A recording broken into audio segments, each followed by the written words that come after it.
This is a teardown of a Juniper Networks EX4500 series switch. It's a 40 port 10 gigabit SFP plus switch with the option for 2 more additional 4 port 10 gigabit upgrade modules in the front. This has already been partially taken apart, and I've removed some of the user replaceable parts just for the sake of time. The top cover goes forward and then kind of lifts up.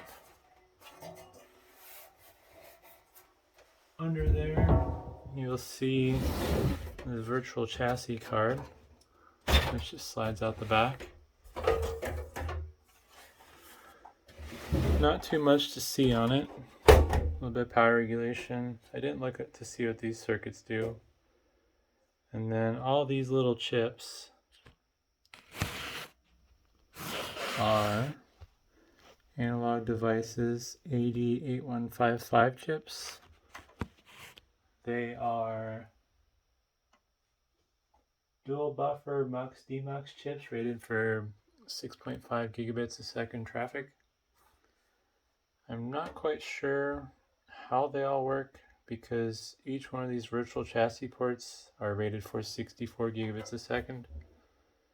If these are split up between the two ports, then that would leave you with 7 of those chips, which doesn't get you the 64-bit.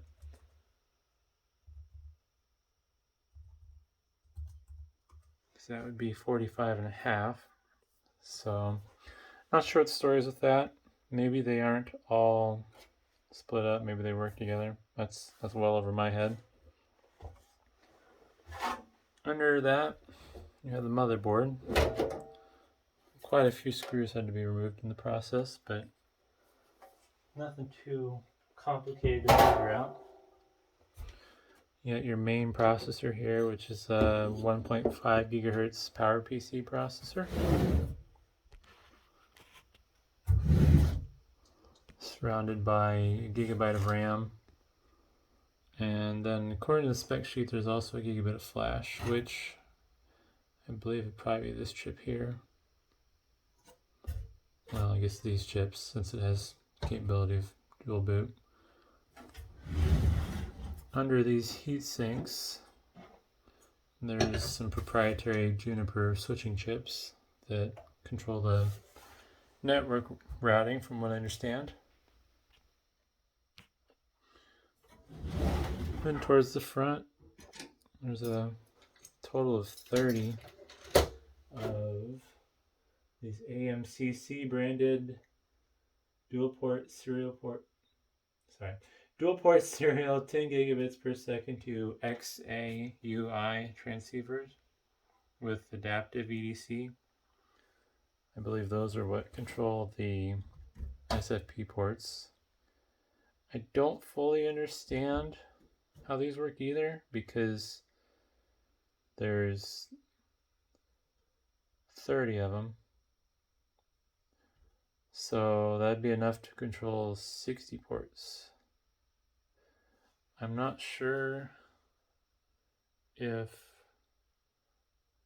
some of the extra is for bandwidth to the VCP ports, or there's maybe some like internal routing stuff that they're used for. But there's a little bit of overhead, I guess, basically, since this is 48 ports plus the 2 VCP ports. But quite the hefty motherboard. It's a little bit too big for me to tip up and fit under my camera, but it's basically almost as thick as this backplane that the power supply and stuff connects to. So yeah, kind of interesting. Not something a person would get to see every day. One thing worth noting, I was really surprised. These heat sinks were held down really tight with the spring clips, and even the screw down ones. After I loosened them, the back plate on the other side of the motherboard kind of sprung back. So they're under a lot of tension, a lot more than I'm used to in seeing electronics.